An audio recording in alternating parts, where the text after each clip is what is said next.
Hello everyone, welcome back to my channel. आज की इस वीडियो में हम जानेंगे मिस्र की सभ्यता के बारे में। ये टॉपिक मैंने क्लास 10th की जो नई एनसीईआरटी है उससे लिया है। जो HBSC बोर्ड है उन स्टूडेंट्स के लिए वीडियो बहुत ही हेल्पफुल रहेगी, क्योंकि मैंने इसमें सारे क्वेश्चंस लगभग मिस्र की सभ्यता के बारे में कवर कर दिए हैं और जो आपके लिए बहुत ही हेल्पफुल हो सकते हैं। और अदर एग्जाम्स के लिए भी ये क्वेश्चंस इम्पोर्टेंट है।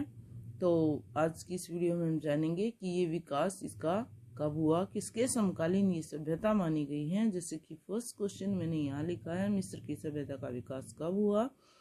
तो ये विकास हुआ है लगभग 7000 ईस्वी पूर्व, जो कि सिंधु सभ्यता के समकालीन है। मिस्र किन दो राज्यों में और कब संगठित हुआ, नेक्स्ट क्वेश्चन है। तो इसका आंसर है 4000 ईस्वी पूर्व में उत्तर मिस्र और दूसरा दक्षिण मिस्र में ये संगठित हुआ है, यानी कि दो पार्ट्स हो गए थे इसके, तो इनमें ये इकट्ठा हो गया। नेक्स्ट क्वेश्चन है, उत्तर मिस्र व दक्षिण मिस्र की राजधानी व राजचीन क्या है। तो उत्तर मिस्र की जो राजधानी है वो थी बूटो और राजचीन वहां उन्होंने लिया है मधुमक्खी। नेक्स्ट इसमें दक्षिण मिस्र तो राजधानी है तेखेबे और राजचीन है पेपायरस का गुच्छा। तो पेपायरस एक खास तरह की घास होती थी वहाँ, उसका गुच्छा राजचीन के रूप में बनाया है। किस राजा ने सारे मिस्र को अपने अधीन कर लिया, तो ऐसा कौन सा राजा था। तो ये राजा था 3400 ईस्वी पूर्व मेना या मिनिस। दो पार्ट्स थे ना, तो उसको एक पार्ट बना दिया मेना या मिनिस ने।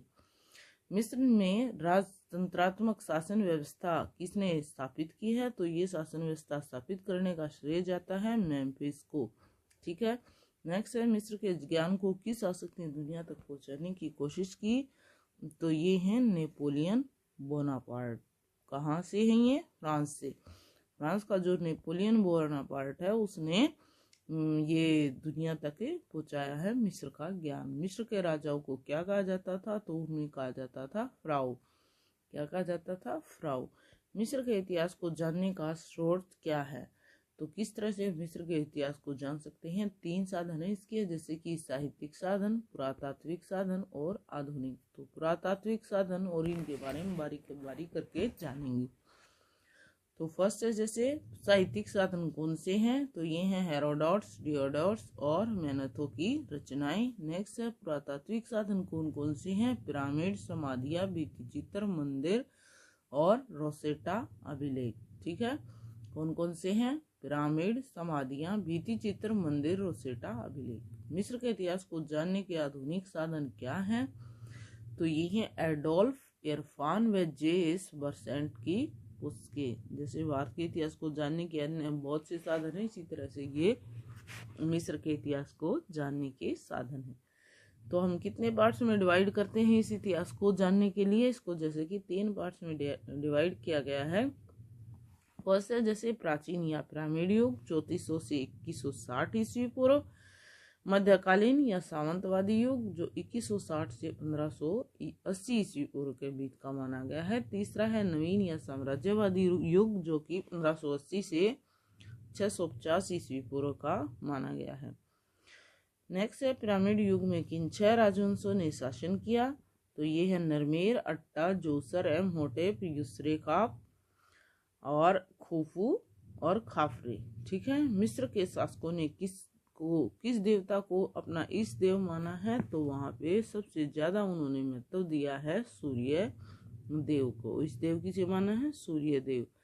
तो इसकी पूजा करने के लिए उन्होंने क्या बनवाए हैं, विशाल पिरामिड। तो एक तो उनके अपने देवता को प्रसन्न किया उन्होंने, सूर्य देव को, इसके लिए विशाल पिरामिड बनवाए। दूसरा रीजन ये था, जो मृतक शरीर है तो उसको सुरक्षित रखने के लिए भी विशाल पिरामिडों का निर्माण किया गया है। तो ये थे 2 फायदे पिरामिडों के। तीसरा इसका फायदा क्या था कि लोगों को रोजगार देने के लिए भी उन्होंने इनका निर्माण कराया है। तो ये नेक्स्ट क्वेश्चन जैसे हैं, ये पिरामिड बनाने का जो श्रेय है वो किसे दिया गया, सबसे पहले किसने शुरुआत की थी। तो जो तीसरे फराव का वजीर था, वजीर मतलब मंत्री, मुख्यमंत्री जो होता था ना, तो वो था एमहोटेप। इसने शुरुआत की थी पिरामिड बनाने की। मिस्रवासी सूर्य के किन नामों को प्रयोग करते थे? तो सूर्य जो हम तो सूर्य देवता सूरज इस तरह से नाम लेते हैं, तो उन्होंने अपने अकॉर्डिंग नाम रख रखे थे रे और रा। क्या नाम थे? रे और रा। यूनान के किस शासक ने मिस्र पर अधिकार कर लिया था?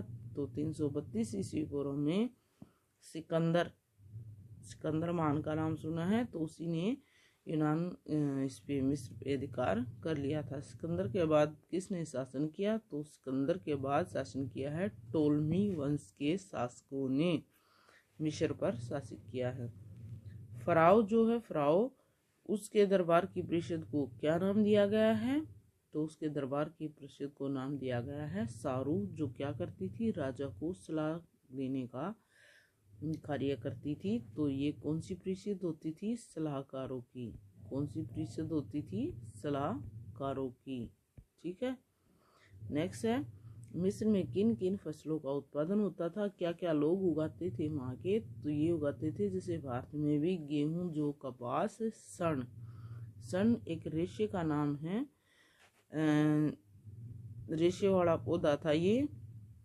तो इससे जैसे कि चटाइयाँ, रस्सियाँ इस तरह से बनती थी, बहुत ही मजबूत इसका रेशा होता है। अंगूर, अंजीर और खजूर फलों में ये उगाते थे वो। मिस्र के लोग कौन से उद्योग धंधों में लगे हुए थे? तो ये लगे हुए थे पत्थर काटना, बर्तन बनाना, तांबे व कांसे के हथियार, नाव व जहाज बनाने में वो निपुण थे। भारत से मिस्र के लोग क्या मंगाते थे? भारत और अरब से मसाले, रंग, तेल, पाउडर, चंदन। क्या क्या मंगाते थे? मसाले, रंग, तेल, पाउडर और चंद्र। संसार ने मिस्र वासियों को क्या क्या दिया? तो ये दिया है उन्होंने कैलेंडर, सूर्य घड़ी, जल, 600 तरह की दवाओं के नाम संसार के लिए उन्होंने खोज दिए, और एक वो लेप जो कि मृतक शरीर पर लगाया जाता था, उसको वर्षों तक सुरक्षित रखने के लिए इस लेप का प्रयोग होता था, मृतक शरीर पर लेप करने के लिए।